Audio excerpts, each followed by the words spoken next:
The man known to history as John Quincy Adams was born on the 11th of July, 1767, on his parents' family farm in the village of Braintree, later renamed Quincy, in the British colony of Massachusetts in North America. His father, John Adams, was a lawyer who came to prominence in the mid-1760s during the first stirrings of trouble between Great Britain and its North American colonies. At around the same time, he married his wife. Adams was born into one of the most distinguished families in Massachusetts, and the family would become even more prominent after the United States of America declared independence in 1776. Following the outbreak of war between Britain and 13 rebellious colonies in 1775, John Adams nominated George Washington as Commander-in-Chief of the Continental Army, and in 1776, he assisted Thomas Jefferson of Virginia in the drafting of the Declaration of Independence of the United States of America. Following the ratification of the Constitution of the United States in 1789, Adams would serve as the first Vice President of the United States and succeeded Washington as the second president in 1797. John's mother was Abigail Adams, the daughter of Reverend William Smith, and the granddaughter of Colonel John Quincy, a soldier and politician who served as Speaker of the Massachusetts Colonial Legislature for over a decade. Although as a woman, Abigail did not receive a formal education, she taught herself with books from her father's library and would become a close advisor to her husband during his political career. Abigail and John Adams would have 6 children, 4 of whom survived childhood. John Quincy Adams, named after his great-grandfather who died 2 days after his birth, was the couple's second child and first son. John Quincy Adams came of age during a time when the 13 colonies gradually began to distance themselves from Britain over disagreements about taxation and American colonists' rights as British subjects. Following the passage of the Stamp Act in 1765, John Adams and his cousin Samuel were among the leading voices denying the right of the British Parliament to tax the Americans' colonies while they had no representation in Parliament. In 1770, a couple of years after Adams and his family moved to the colonial capital of Boston, a protest against British policies led to the killing of 4 Americans by British troops, an incident that came to be known as the Boston Massacre. After a request from the royal governor to defend the soldiers, Adams secured their acquittal and gained recognition on both sides of the Atlantic as a result. Tensions between Britain and the colonies remained beneath the surface, but in December 1773, the Boston branch of the revolutionary group called the Sons of Liberty staged the Boston Tea Party, throwing a cargo of British East India Company tea into the harbor as a protest against duties on tea. In response, the British authorities closed Boston Harbor and abolished Massachusetts's charter, which to American colonists appeared to demonstrate that the British Parliament was willing to sacrifice colonists' rights for the sake of imperial monopolies, such as the East India Company. After ensuring the safety of his family by sending them back to Braintree, John Adams left for Philadelphia to take part in the Continental Congress, which had been convened to coordinate a united response among the colonists to their disputes with the British Parliament. The War of the American Revolution broke out in April 1775 following the battles of Concord and Lexington in Massachusetts.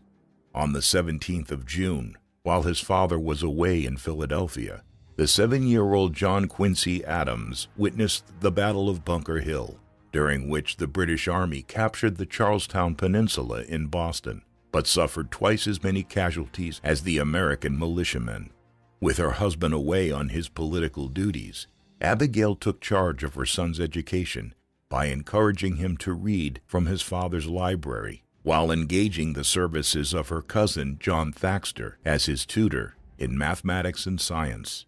From Philadelphia, the elder Adams would write to his wife about his ideas for John Quincy's education. He insisted that his son study classical Greek in order to read the original text of Thucydides' history of the Peloponnesian War. Adams also encouraged John Quincy to read newspapers and to be up to date on the developments of the war. Indeed, the 8-year-old John Quincy would do his part for the Continental cause by riding the 11 miles between Braintree and Boston, past British camps carrying family news. After the British evacuated Boston on the 17th of March, 1776, Abigail and her children moved back into the city. The Continental Army, now commanded by George Washington, fought the first 2 years of the war without any allies. However, as independence became the focus of the colonies, the Continental Congress began searching for allies, particularly European allies, to help them win the war. In November 1777, John Adams was asked to join Benjamin Franklin and Arthur Lee as part of the American diplomatic mission to France. In mid-February 1778, John Quincy Adams accompanied his father on a transatlantic voyage to France on the frigate Boston. The crossing was perilous, as the ship not only survived a violent storm, but evaded capture by several British ships while capturing one in the process. After arriving in Bordeaux in late March, Adams learned that France had already signed an alliance with the United States on the 6th of February. While in Paris, John Quincy attended a private boarding school where he studied Latin and French as well as music, dancing, and drawing. Urged on by his father, John Quincy began a diary which he continued to write for almost another 70 years. While Franklin dedicated most of his time to social events, it was up to Adams to organize the diplomatic correspondence and report back to Congress. In March 1779, father and son left Paris to return to the United States, but they would not set sail until June, arriving home at the beginning of August. Just over 2 months later, they were on their way back to France following John Adams' appointment as a peace treaty commissioner to negotiate a peace settlement with Britain that would recognize American independence. This time, John Quincy was accompanied by his younger brother Charles, their tutor John Thaxter, and the Boston lawyer Francis Dana. In another dangerous Atlantic crossing, their ship was damaged in a storm and began taking on water, forcing its captain to make landfall in northern Spain in early December. Crossing the Pyrenees Mountains to France, the Adamses arrived in Paris on the 9th of February 1780. However, when the French Foreign Minister Vergennes signaled that he was not interested in making any peace settlement until France could reconquer Canada from the British, Adams went to Amsterdam seeking a loan from the Dutch government to reduce American dependence on the French alliance. In the Netherlands, Thaxter took the boys to lectures at the University of Leiden, and before long, the young boys were able to enroll as full-time students. John Quincy's abilities were such that when Francis Dana was appointed minister to the court of Russian Empress Catherine the Great in St. Petersburg in 1781, he employed the 14-year-old boy as his secretary and interpreter. After leaving the Netherlands in early July, Dana and his teenage secretary arrived in St. Petersburg at the end of August. Although the city was less than 100 years old, John Quincy was impressed, and in a letter to Thaxter, he described the Russian imperial capital as far superior to Paris.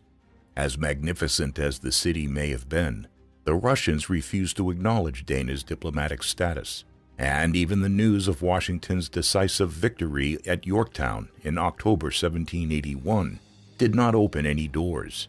With little work to do, the young Adams spent his time reading extensively, making his way through David Hume's History of England and Adam Smith's pioneering economics treatise, The Wealth of Nations. As there were few Americans in Russia, and John Quincy was instructed by his father to be wary about socializing with Englishmen while the war was still ongoing, the young man lived a lonely existence. Worried about his son's lack of companionship, John Adams decided to recall John Quincy to the Netherlands, and the boy arrived in July 1782.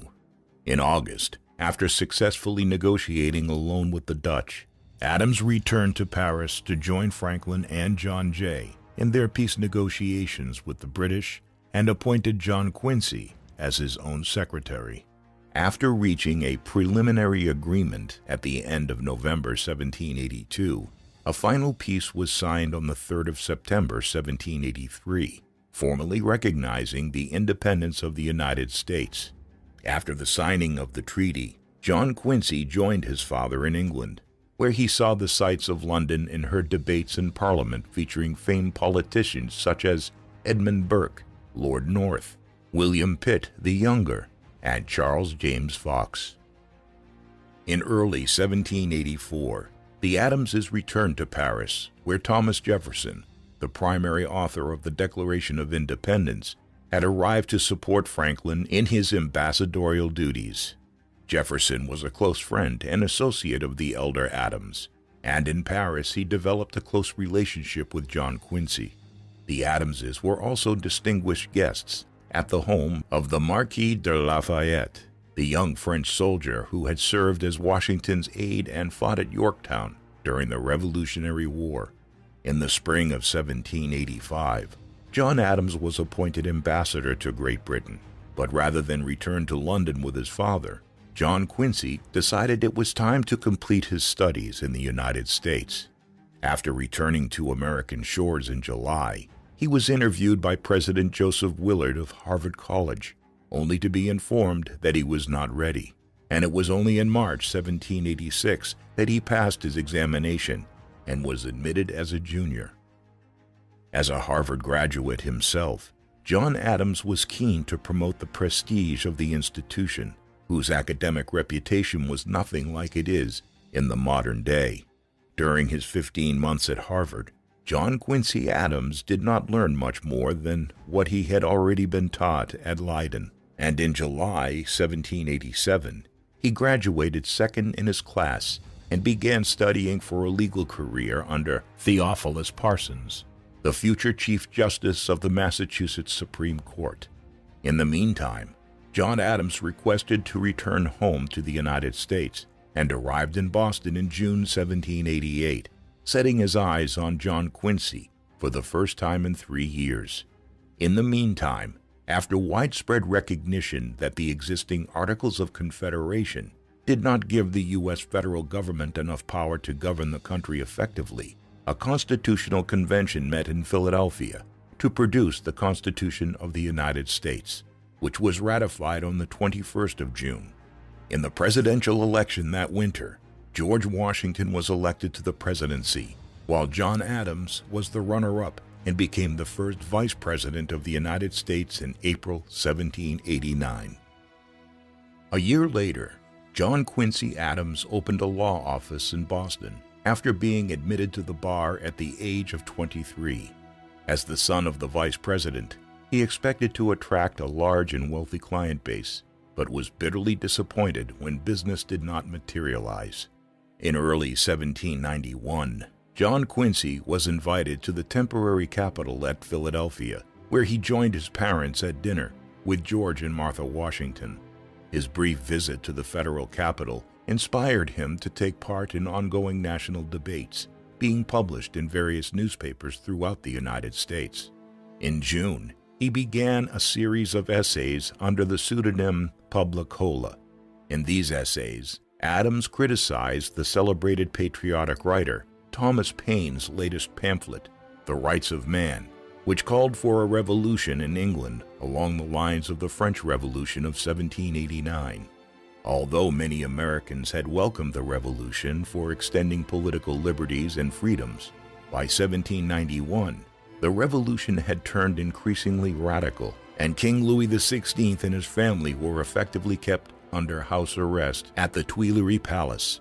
As Washington's Secretary of State and Chief Foreign Policy Advisor, Thomas Jefferson continued to sympathize with the revolutionaries, but President Washington, Vice President Adams, and Secretary of Treasury Alexander Hamilton feared that the radicalism and bloodshed in France might spread to the United States.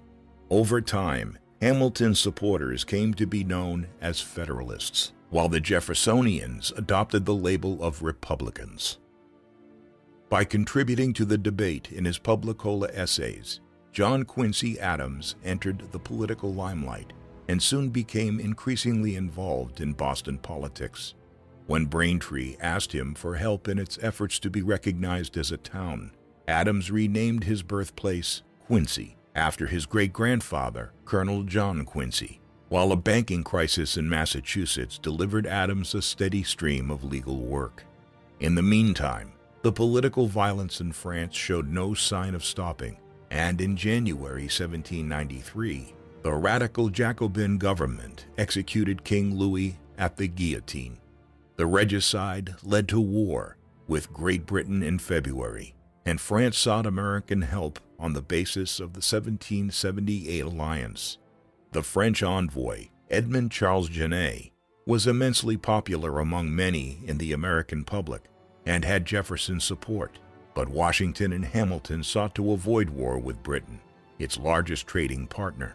When Washington issued a proclamation of neutrality in April 1793, Genet responded by appealing to the American people over the president's head and using American ports to equip French privateers to attack British merchant shipping.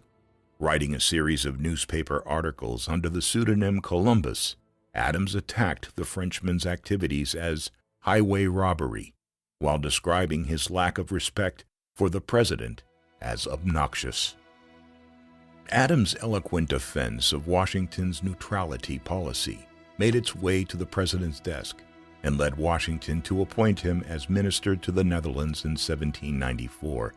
After being reassured by his father that Washington had not made the appointment as a favor to his vice president, John Quincy resigned from the bar and accepted the posting. He spent the rest of the summer in Washington at the State Department, receiving his instructions from Edmund Randolph, who succeeded his cousin, Jefferson, as Secretary of State at the beginning of the year. Accompanied by his younger brother, Thomas, John Quincy Adams departed for Europe in September 1794. Adams had been instructed to stop in London to deliver a trunk of documents to John Jay, who had been in London since June to negotiate a treaty with Britain to clarify some of the outstanding issues which remained unresolved from the peace settlement a decade earlier, as well as to obtain a commitment from the British to end the practice of impressment of American sailors. Impressment was a common practice in the British Empire, by which sailors were forced into the British Navy. Despite the American victory and new independence, British naval officers had continued to impress American sailors, often claiming that the American sailors were mutinous British sailors who had taken refuge in American ports or aboard American ships. Adams arrived just as Jay and his fellow envoy Thomas Pinckney were finalizing the terms of the treaty, which delivered favorable trade terms without any substantive British concessions on impressment. In January 1795, around 4 months after Adams arrived in the Netherlands, a French Revolutionary Army under General Jean-Charles Pichegru took control of The Hague, the Dutch capital. The regime change did not affect Adams' diplomatic position, and he remained at The Hague gathering diplomatic intelligence from the European powers and reporting his information to the Secretary of State and his father, the Vice President. In late 1795, Adams was instructed by the new Secretary of State, Timothy Pickering, to go to London to formally exchange copies of the Jay Treaty with the British government in the absence of Thomas Pinckney, who had gone to Spain to negotiate an agreement over navigation rights to the Mississippi River. Jay sought to maintain the strictest secrecy during his negotiations, and the terms of the treaty were not known in the United States until the spring of 1795. While the Federalists endorsed the treaty as the best means to avoid war with Britain, the Republicans, led by Thomas Jefferson, opposed the agreement for failing to stop impressment. Despite vocal opposition from Republicans in Congress, Washington signed the treaty in July 1795. By the time Adams arrived in London in November, Pinckney's secretary had already exchanged the treaties, but John Quincy remained to present the document to King George III. While holding down the fort for Pinckney in London, Adams met with the American consul Joshua Johnson and was introduced to his three eldest daughters. In February 1796, Adams surprised many by proposing to the second daughter, Louisa Catherine, who duly accepted. Louisa hoped for an immediate wedding, but her prospective groom preferred to wait until he had finished his diplomatic assignment in the Netherlands. In late summer, around the time he published his farewell address declaring his intention to step aside from the presidency after 2 terms, Washington offered Adams the post of minister plenipotentiary to Portugal, starting the following spring. After informing Louisa of his new appointment, the couple decided to marry in London on the 26th of July, 1797, at the Church of All Hallows by the Tower, a short distance from the Tower of London. Having already arranged for his possessions to be shipped to Lisbon, Adams was then informed that he had been appointed by his father, who had defeated Jefferson in the 1796 presidential election, to the more prestigious diplomatic posting as Minister to Prussia in Berlin. The newly married Adams soon had to contend with several problems in rapid succession. Upon his return from his honeymoon, John Quincy was forced to repay the creditors of his father-in-law's collapsed business, while at the same time his father's political opponents in the Senate accused President John Adams of nepotism and postponed consideration of the younger Adams posting to Berlin before finally granting approval late in the year. By the end of December, Adams had been reunited with his possessions from Lisbon and presented his credentials to the new king, Frederick William III. The new American minister quickly began negotiations for an improved commercial treaty, which was eventually signed on the 11th of July, 1799, John Quincy's 32nd birthday. In addition to his negotiations with Prussia, Adams kept his father informed about developments in Europe through his diplomatic contacts. The French Navy had been attacking American merchant ships for several years, and in late 1797, Adams sent 3 envoys to negotiate a settlement with France to avoid war. The American envoys met with 3 intermediaries identified in diplomatic papers as X, Y, and Z, who demanded a substantial bribe before negotiations could begin, which outraged the American diplomats, leading to a breakdown in negotiations in April 1798. Using his diplomatic contacts, John Quincy discovered the identities of the 3 French individuals, and his reports to his father strengthened calls in the United States to go to war with France. Though Adams recalled the aging Washington to command an army of 80,000 men raised by Alexander Hamilton, fighting in the undeclared quasi-war was limited to the sea. With the French war effort in Europe faltering in 1799, Foreign Minister Talleyrand agreed to reopen negotiations, which were finally concluded in September 1800 under the new French government led by Napoleon Bonaparte, the revolutionary general who had taken power the previous November. After President Adams was narrowly defeated by Thomas Jefferson in the 1800 presidential election, he decided to recall his son from his diplomatic posting in order to prevent Jefferson from unceremoniously removing him from it. On the 4th of March, Jefferson was the first president to be inaugurated at the new permanent federal capital of Washington, D.C. On the 12th of April, 1801, having suffered 4 miscarriages, Louisa Adams gave birth to her first child, George Washington Adams. After his return to the United States, John Quincy bought a house in Boston and reestablished his law practice. In April 1802, he was elected to the state Senate as a Federalist, embarking on a fight against corruption which accomplished little against the entrenched interests of both parties. In February 1803, the state legislature nominated him for the United States Senate, where he joined the Federalist minority. Soon after the birth of their second son, John Adams II, John Quincy and Louisa left for Washington in September for the new session of Congress. Several weeks after Adams took up his seat, the Senate considered the Louisiana Purchase, the acquisition of around 1 million square miles of Western territory from France for $15 million. This fortuitous deal was occasioned after Napoleon abandoned his plans to revive French imperial ambitions in North America, following the French army's disastrous defeat at the hands of the Haitian revolutionaries. Adams' fellow New England Federalists objected to the purchase on constitutional grounds, masking their fear that the westward expansion of the United States would leave the Northeast economically isolated. Adams was the only Federalist to support the purchase and defended its constitutionality by arguing that the purchase agreement was no different from other diplomatic treaties. Adams' fellow Massachusetts Senator, former Secretary of State Timothy Pickering, plotted to separate New England from the nation and create a confederation under British protection. These developments caused Adams to split from the Federalists, but while he was on good terms with Jefferson and regularly played chess with Secretary of State James Madison, Adams' voting record in the Senate was independent of both parties.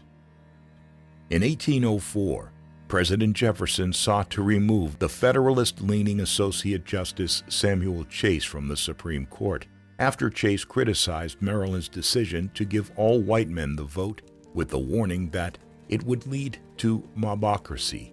In February 1805, Chase went on trial before the Senate, charged with sedition and treason. John Quincy Adams defended Chase's right to free speech under the First Amendment and secured his acquittal by arguing that the political statements he made were not the sort of high crimes and misdemeanors that justified impeachment proceedings. Not long before, President Jefferson had been re-elected in a landslide in the 1804 election, and the Republicans gained control of both houses of Congress. As he was politically homeless and his prospects of further advancement seemed limited, in June 1805, Adams accepted an offer from Harvard to become the Boylston Professor of Oratory and Rhetoric. He reopened his law office in Boston and began his lectures in June 1806.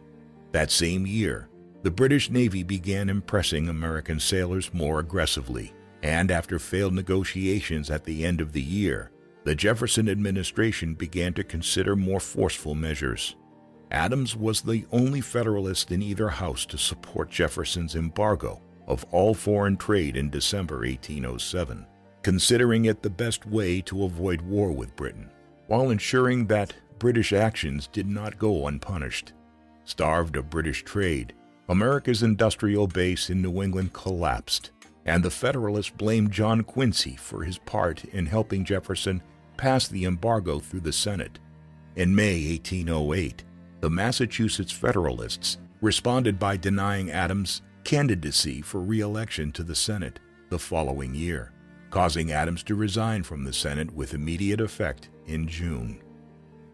Adams returned to his legal and academic duties in Boston, convinced that his political career was over. However, he remained on good terms with Republican leaders in the federal government. After succeeding Jefferson as president in March 1809, James Madison asked John Quincy Adams to return to Russia as minister plenipotentiary. Without consulting his wife, Adams accepted the posting as a means to rebuild his political career. In August, a devastated Louisa, with her third son Charles Francis Adams in her arms, accompanied her husband to Europe. John Quincy Adams arrived in Russia in October 1809, seeing the European continent for the first time in 8 years.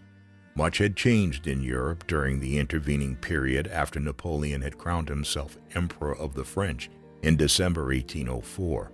Between 1805 and 1807, Napoleon and his armies sequentially defeated the Austrians, the Prussians, and the Russians at the battles of Austerlitz, Jena Auerstadt, and Friedland.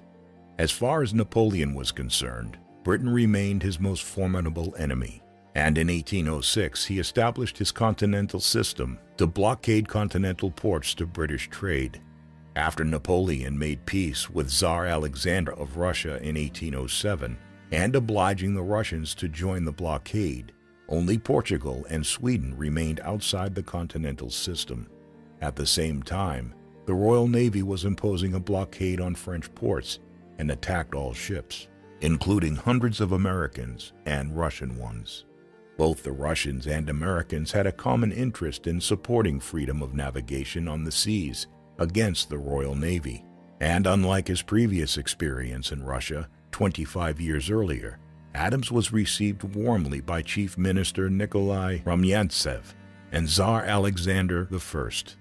The American minister soon developed a close friendship with the Russian ruler, and the two men were strolling together along the banks of the river Neva. Despite her initial reservations about living in Russia, Louisa Adams was warmly received by Russian high society, while their 2-year-old son Charles Francis delighted the imperial couple. With unprecedented access to the Tsar, Adams was able to provide detailed intelligence on European affairs to President Madison in Washington. The Adamses enjoyed their exalted position in the Tsar's court so much that when the Senate unanimously approved his appointment to the Supreme Court in February 1811, John Quincy refused the nomination. The family's joys further increased when Louisa gave birth to a daughter in August 1811, who was named after her mother. Tragically, the child died the following year. The family's pleasant life in the Russian capital was soon interrupted by war in both North America and Russia. The disputes between Britain and the United States over impressment led to the outbreak of the War of 1812 in June. Meanwhile, after Napoleon discovered that Russia was secretly trading with British ships, he amassed an army of over 600,000 men on Russia's frontier and launched an invasion on the 24th of June. While a Russian force under General Peter Wittgenstein blocked the road to St. Petersburg, Napoleon's main force advanced on Moscow.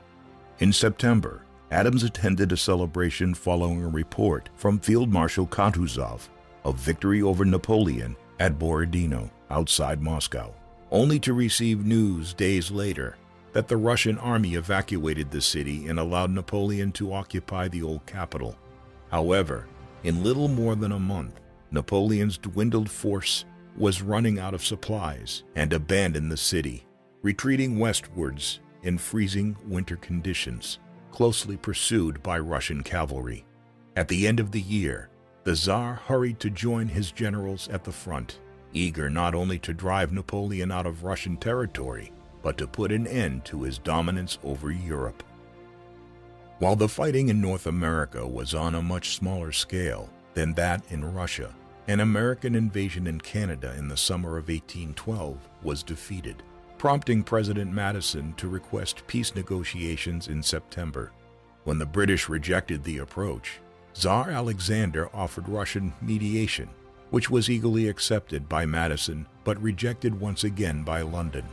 American forces saw greater success the following year with the sacking of York, now Toronto, in April 1813. At the Battle of the Thames in October, General William Henry Harrison defeated and killed Tecumseh, the charismatic Native American leader allied to the British. Following these setbacks, the British proposed direct negotiations at Ghent in Belgium. The United States government accepted the proposition and appointed John Quincy to lead the American negotiators, forcing him to leave the Russian capital at the end of April 1814. Earlier in the month, Napoleon was forced to abdicate his throne after the occupation of Paris by Allied Austrian, Russian, and Prussian troops. These developments also freed the Duke of Wellington's British army from fighting in southwestern France, after driving Napoleon's men out of Spain in 1813. While the American government was bankrupt, the British could divert their resources to North America, and in August 1814, a small force under General Robert Ross sacked Washington, D.C. in retribution for the damage done to York the previous year. When peace discussions began in August, both sides were unaware of the burning of Washington. Adams led a 5-man negotiating team consisting of Speaker of the House Henry Clay of Kentucky, former Treasury Secretary Albert Gallatin of Pennsylvania, the Federalist Senator James Bayard of Delaware, and diplomat Jonathan Russell. Despite their advantages, the British were keen on peace, fearing a return of war in Europe prompted either by the return of Napoleon or new hostilities with Russia over its occupation of Poland. The end of the war allowed Britain to stop impressment, but the British refused Adams' demand for freedom of navigation. In return, Adams rejected British demands for a large buffer zone between the United States and Canada, controlled by the American Indians. Back in America, Secretary of State James Monroe had taken charge of the war effort as acting Secretary of War, overseeing the successful defense of Baltimore and ordering General Andrew Jackson to defend New Orleans from an anticipated British attack. Monroe gave Adams new instructions to seek peace based on the status quo from before the war, an arrangement that proved satisfactory for the British. On the 24th of December, the British and American negotiators signed the Treaty of Ghent 2 weeks before General Jackson inflicted a heavy defeat on the British at New Orleans. Jackson's victory did not change the diplomatic situation, but represented a significant morale boost that enabled the Americans to declare a glorious triumph over Britain, leading many Americans to hail General Jackson as a second George Washington. As the man who actually negotiated the peace, Adams was promoted to the American Embassy in London, and in January 1815, he went to Paris to await the arrival of his family. Louisa and Charles Francis had stayed on in Russia and did not leave St. Petersburg until February. On the 1st of March, Napoleon landed in the south of France after escaping from exile on the island of Elba and prepared to march on Paris. Amidst the political confusion in France, Louisa ordered her driver to make for Paris as quickly as possible, but was intercepted by soldiers loyal to Napoleon, who believed that she was Russian. Only the intervention of a general who examined Louisa's papers allowed her and her son to continue their journey to Paris. They arrived at the French capital on the 20th of March, and later that night, Napoleon himself arrived in Paris and restored himself to power. The Adams were glad to leave the turmoil in Paris and arrived in London on the 25th of May, where they were reunited with their sons George and John after 6 years of separation. Adams was also joined by Clay and Gallatin, who helped him negotiate new terms of trade with Britain. After establishing a close working relationship with Foreign Secretary Lord Castlereagh, Adams secured a commercial convention that established free trade between the United States and the whole of the British Empire. For the next 2 years, Adams and Castlereagh worked to strengthen goodwill between the two nations. Adams was glad to meet the Duke of Wellington, who had put an end to Napoleon's return to power after leading an Allied army to victory at the Battle of Waterloo on the 18th of June, 1815. He also became good friends with Jeremy Bentham, the famous liberal philosopher. Adams's stay in England came to an end in June 1817, after he was appointed Secretary of State by the new president, James Monroe. The leadership of the State Department was a natural progression for an experienced diplomat like Adams, but as Monroe's senior cabinet secretary, Adams was also well-positioned as the president's successor. After arriving back home in August and making provisions for the education of their 3 sons, John Quincy and Louisa left for Washington the following month. Monroe had waited for Adams's arrival and the capital before announcing his other cabinet appointments, including William Crawford of Georgia as Secretary of the Treasury and Henry Clay as Secretary of War. Clay had ambitions for the presidency himself and declined the appointment, preferring to remain Speaker of the House.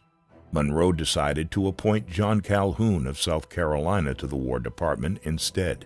While Adams worked closely with Monroe, he realized that both Crawford and Calhoun were ambitious men who believed they were also destined for the presidency.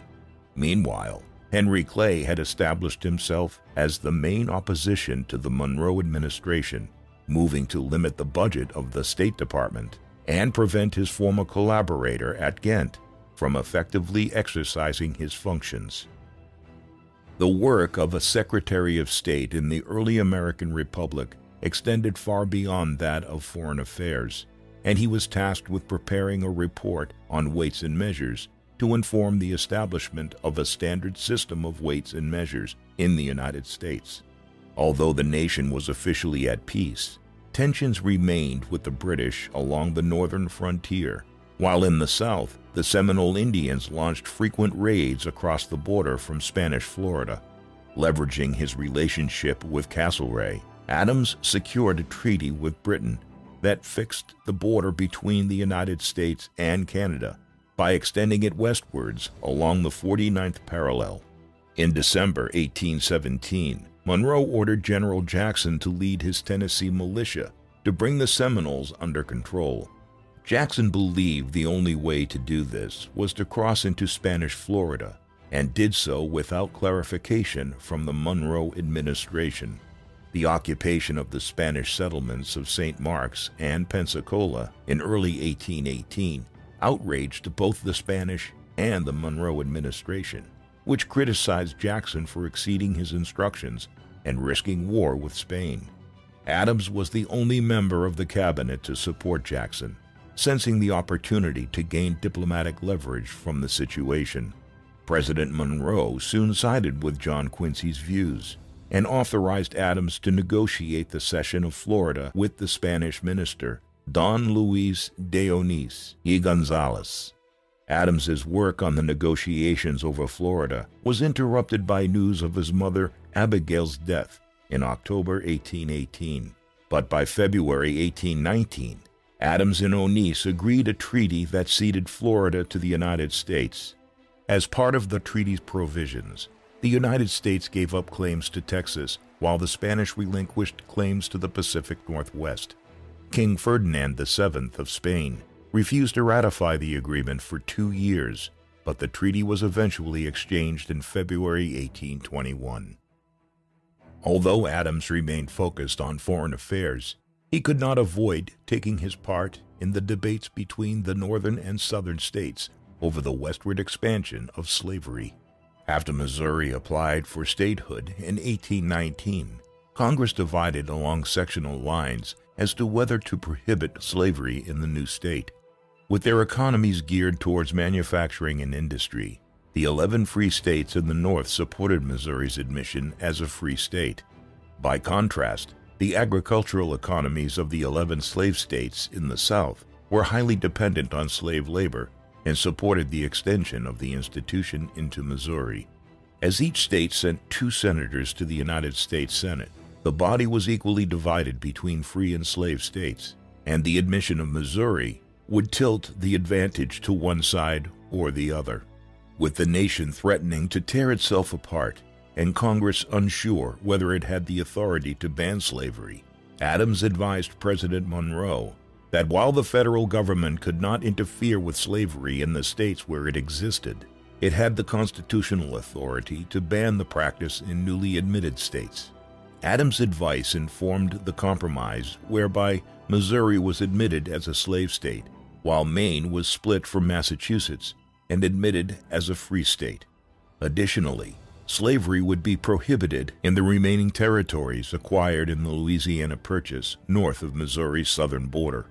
Although the Missouri crisis had threatened to tear the country apart, in 1820, Monroe was re-elected to the presidency, unopposed, with a single dissenting electoral vote cast for Adams. After the Missouri Compromise temporarily resolved the issues over slavery, Adams turned his attention to foreign affairs and the question of recognition for the Latin American republics, which had thrown off Spanish colonial rule over the previous decade. Spain's South American colonies had begun their rebellion against their imperial masters in 1810, when Spain was divided between pro- and anti-Napoleonic forces. Despite suffering many setbacks along the way, Latin revolutionary leaders Simón Bolívar, José de San Martin, and Bernardo O'Higgins had effectively liberated the entire South American continent from Spanish rule. Furthermore, Mexico had also declared its independence from Spain. Despite calls to support the Latin American revolutionaries from Henry Clay since 1818, Monroe and Adams remained neutral in order not to jeopardize negotiations over Florida. After the exchange of the Adams-Onis Treaty in February 1821, Monroe extended diplomatic recognition to Colombia and Mexico in 1822. While Monroe knew that Spain was incapable of reconquering Latin America, many American leaders feared that France would possibly do so on Spain's behalf. When the British government proposed an alliance to resist any French incursions into South America, Adams advised Monroe not to enter any alliances, but rather remain neutral. John Quincy suggested to the president that he issue a statement of American non-interference in Europe in exchange for European non-interference on the American continent. The statement formed part of Monroe's annual message to Congress in December 1823 and was subsequently known as the Monroe Doctrine. When Monroe emulated his predecessors by refusing to run for a third term in office, the presidential election of 1824 was thrown wide open. Although Adams had his own presidential aspirations, he preferred to stay above the political fray rather than involve himself in the dirty work of soliciting votes in a fashion similar to his father and George Washington. Taking matters into her own hands, in 1823, Louisa began to campaign on behalf of her husband by hosting large gatherings and parties for the Washington political elite. When Adams returned to Massachusetts that summer to attend the education of his sons, he resigned himself to the prospect of joining his aging father in Quincy and taking over the family farm. As Adams had anticipated, Crawford, Calhoun, and Clay entered the presidential race, while General Andrew Jackson, whose fame had only increased following his exploits in the Seminole War, reluctantly accepted the presidential nomination from his home state of Tennessee. Calhoun soon withdrew his presidential bid and successfully secured the vice presidential nomination, while Crawford suffered a serious stroke in September 1823, leaving Adams, Jackson, and Clay as the three viable candidates. Adams was keen to deny the presidency to Jackson and attempted to co-opt him as his vice presidential candidate by inviting him to a grand ball of more than 1,000 guests organized by Louisa. But within days, Jackson resumed his campaign for the top job. When the votes were counted in the winter of 1824-25, Jackson won both the popular vote and the electoral vote, though no candidate received a majority. In the Electoral College, Jackson had won 99 votes to Adams' 84, while Crawford and Clay were a distant third and fourth. Under the Constitution, the House of Representatives would choose the president among the three top finishers, with each state delegation casting a single vote. Having been eliminated from the presidential contest, Clay sought to prevent the presidency falling into the hands of a military man. In early January, he met Adams and pledged his support, and in return, Adams implied that Clay would succeed him as Secretary of State. When the House cast its ballots on the 9th of February 1825, Adams was elected president with the support of 13 states, including Kentucky, Ohio, and Missouri, which Clay helped to deliver. John Quincy Adams ended 24 years of Virginian control of the presidency and became the second Northerner to hold the post after his father. Although blind and ill, the 90-year-old John Adams had lived to see his eldest son fulfill his ambitions.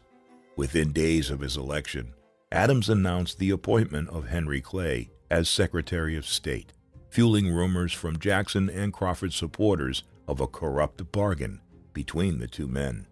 At his inauguration on the 4th of March, 1825, Adams spoke about expanding federal powers over the construction of public infrastructure projects and later proposed the creation of a Department of the Interior to manage these projects. Such talk further alienated the Westerners and Southerners who already believed that the federal government had gone too far in claiming powers reserved for the states. Jackson and Crawford's supporters drew together in opposition to Adams in defense of Jeffersonian principles of limited government, forming a political alliance that would become the Democratic Party. Within months of Adams' assumption of office, Jackson had already begun his campaign for the 1828 presidential election. While Jackson championed policies to help ordinary people, Adams continued to betray his privileged upbringing by seeming out of touch, and in an address to Congress about economic development, he warned against being palsied by the will of our constituents, creating the impression that he was an opponent of democracy. Although Congress did approve funding for several canal projects to connect major rivers, as well as the construction of the Baltimore and Ohio Railroad, the first passenger railway in the country, most of Adams' policy program, including proposals to establish a national university, a national observatory, and a naval academy, was killed off by Jackson's supporters in Congress. Even though he had been rendered ineffective as president, Adams did little to defend or explain his political program to a popular audience. Amidst his frustrations at his inability to exercise his power, Adams learned of the death of both his father and Thomas Jefferson on the 4th of July, 1826, the 50th anniversary of American independence. In the midterm elections in 1826-27, the Jacksonians won majorities in both houses of Congress, further limiting Adams's ability to accomplish much in office. Although the president enjoyed greater authority over foreign affairs, Adams achieved little beyond obtaining improved terms of trade with a host of lesser nations. When the Adams administration proposed sending American delegates to the Congress of Panama in 1826, convened by the South American liberator Simon Bolivar, Adams's congressional opponents delayed their approval of the delegates until it was too late for them to attend. On the 4th of July, 1828, Adams presided over the groundbreaking of the Chesapeake and Ohio Canal.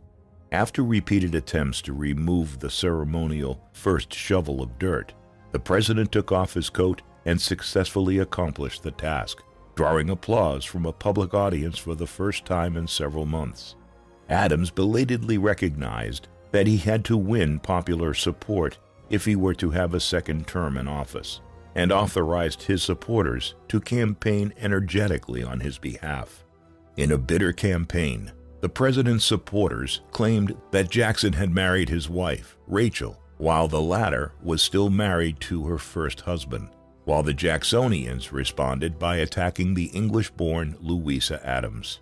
When the votes were tallied, Jackson defeated Adams convincingly in the popular vote and won 178 electoral votes to the incumbent's 83.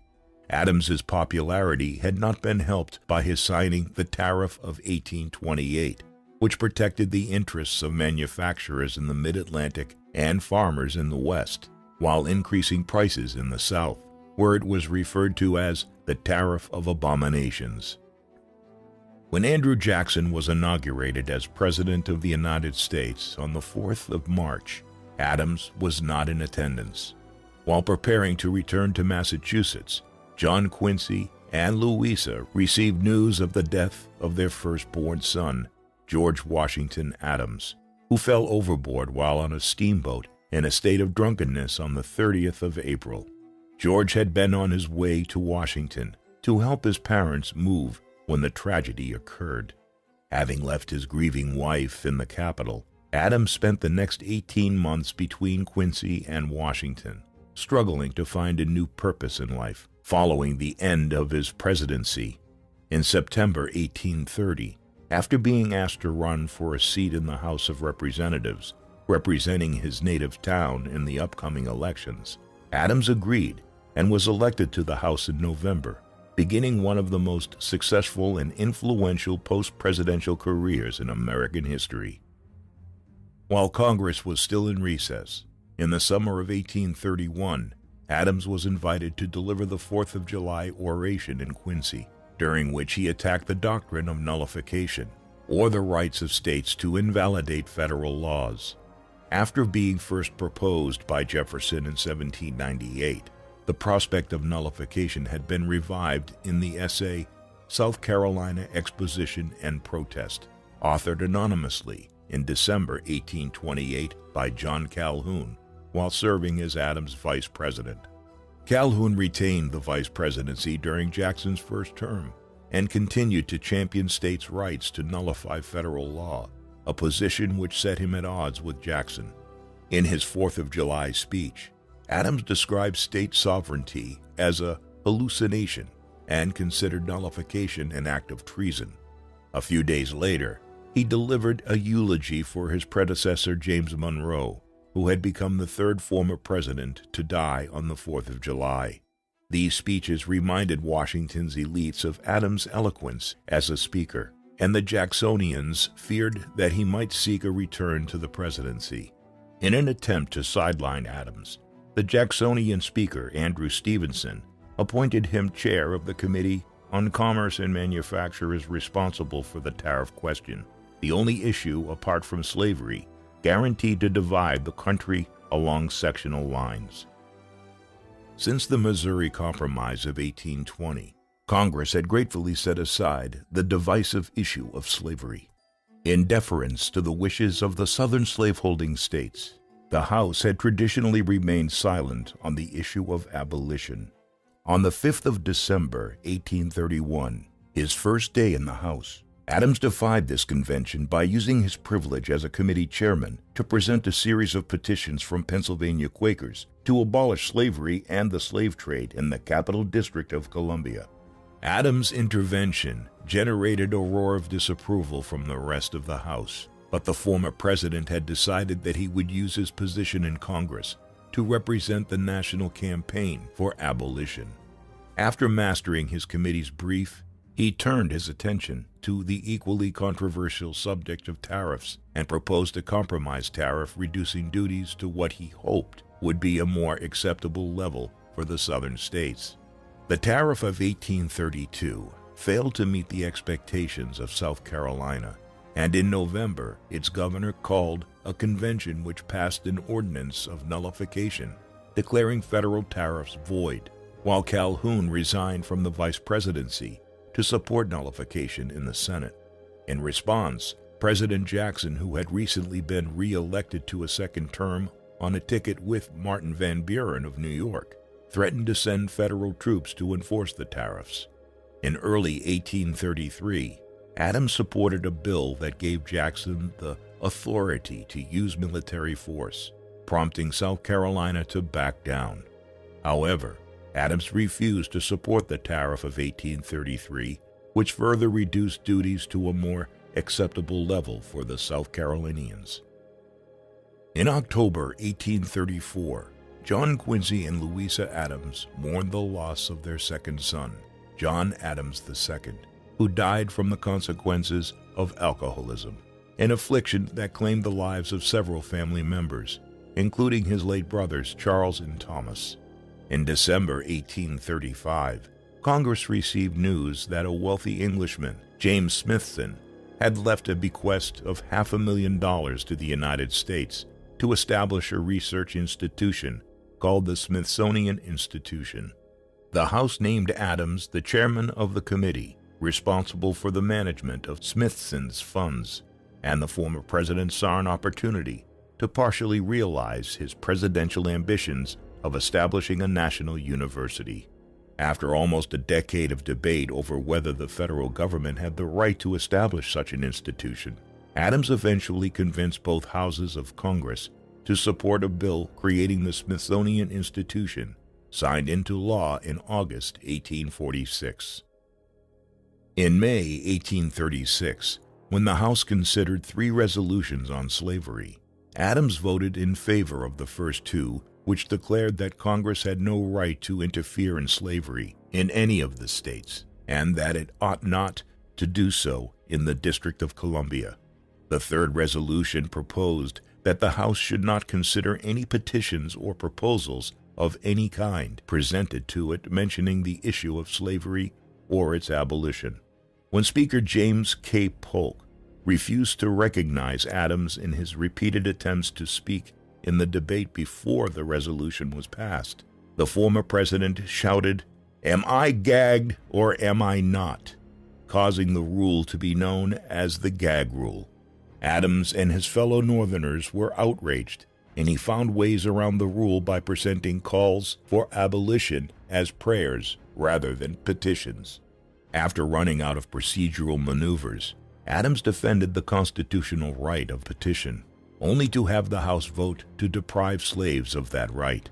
Adams seized another opportunity to circumvent the gag rule in the debate over the future of Texas.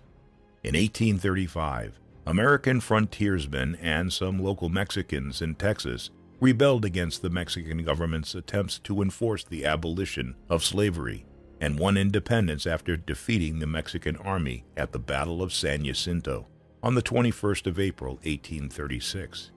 The Texans applied for U.S. recognition and anticipated eventual admission to the United States, an act that would inevitably lead to war with Mexico. In the congressional debates over Texan recognition, Adams spoke in opposition and warned of a civil war between slavery and emancipation if Texas were to join the Union as a slave state.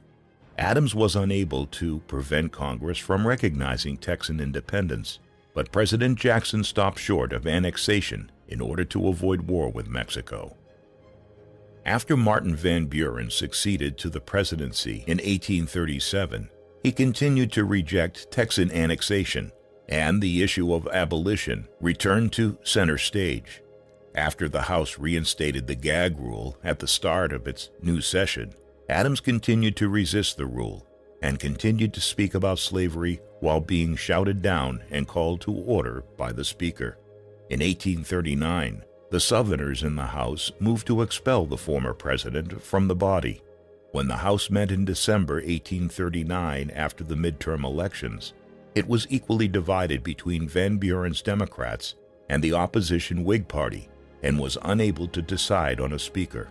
Despite their opposition to his repeated violations of the gag rule, the House appointed Adams Speaker pro tempore to carry out the fair distribution of committee assignments, only to turn on him once again after he accomplished his task. In early 1840, Adams' friend Ellis Gray Loring, a Massachusetts lawyer and abolitionist, informed the former president of a case involving 36 Africans who had mutinied from the slave ship Amistad off the coast of the Spanish colony of Cuba. While seeking to return to Africa, the ship entered American waters and ended up in Connecticut. In January 1840, a federal district court in Connecticut ruled that the Africans were free men and ordered President Van Buren to return them to Africa at the expense of the American government. The case went all the way to the Supreme Court, and Loring invited Adams to join the case. On the 24th of February, 1841, Adams spoke for more than 4 hours on behalf of his African clients, reminding the court of their humanity. After Adams delivered another 3-hour speech on the 1st of March, in which he reiterated the argument that his clients had been abducted into servitude and killed their kidnappers in self-defense, the court ruled in the Africans' favor on the 9th of March. On the 4th of March, 1841, General William Henry Harrison was inaugurated as president after defeating Van Buren in the presidential election. Adams welcomed Harrison's victory, but the 68-year-old president died after only a month in office and was succeeded by Vice President John Tyler of Virginia, a former Democrat who renounced Whig policies after becoming president. In the House, Adams continued to protest against the gag rule and encouraged a nationwide petitioning campaign. Having refused to court popular support as president, Congressman Adams emerged as the popular champion on the issue of free speech. In December 1844, the House finally voted in favor of a resolution drafted by Adams to repeal the gag rule. The presidential election of 1844 pitted the Democrat James Polk against the Whig Henry Clay, both former Speakers of the House. After Polk was elected on a campaign promising Texas annexation, President Tyler signed the Texas Annexation Bill during the final days of his presidency in March 1845. After Texas formally joined the Union in February 1846, the Mexican-American War broke out in April. Adams opposed the war, but supported Democratic Congressman David Wilmot's proviso to ban slavery from any territories acquired from the war. In November 1846, Adams suffered a serious stroke in Boston, but recovered sufficiently to return to the House in February 1847 to a rapturous welcome from the whole chamber. Among the newly elected representatives was the Illinois lawyer Abraham Lincoln, who became one of Adams' most loyal supporters on the issues of abolition and national improvements. After returning to Quincy for summer recess, an increasingly feeble Adams returned to the House for its new session in December and attended every session. On the 21st of February, when the House was considering the peace treaty with Mexico, Adams' lone voice opposed a resolution of thanks to the U.S. Army officers for their victory. During the roll call for the next resolution, Adams tried to stand but collapsed into the arms of a fellow congressman. After regaining consciousness to thank those around him and bid farewell to Henry Clay, he fell into a coma and died a couple of days later on the 23rd of February, 1848, in the Speaker's office at the age of 80. Even his political opponents could not fail to be moved at the sight of the former president ending his days in the political service to his country. From his earliest days, John Quincy Adams had been brought up for a distinguished political career following in his father's footsteps. As a child, he accompanied his father on his diplomatic assignments in Europe, receiving a brilliant education and familiarizing himself with European politics and society in the process. These experiences allowed Adams to become a successful diplomat, providing valuable intelligence to Washington during more than 2 decades of warfare in Europe. In St. Petersburg, he and his wife befriended the imperial family and remained in Russia during the uncertainties of Napoleon's invasion, before playing a leading role in ending the War of 1812 on equal terms with Britain by concluding the Treaty of Ghent. As President Monroe's Secretary of State, Adams negotiated the acquisition of Florida from Spain and helped to formulate the influential foreign policy doctrine that bears Monroe's name.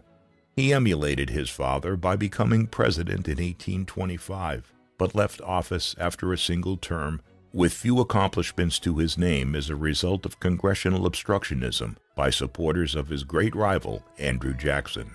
Having been born into privilege, Adams did not appreciate the importance of courting public opinion until after he left the presidency.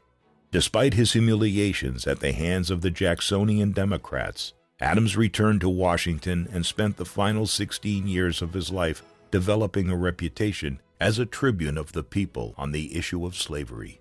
He championed the abolitionist cause in the House by defying the gag rule and successfully defended the rights of the Africans against the government in the Amistad case in front of the Supreme Court.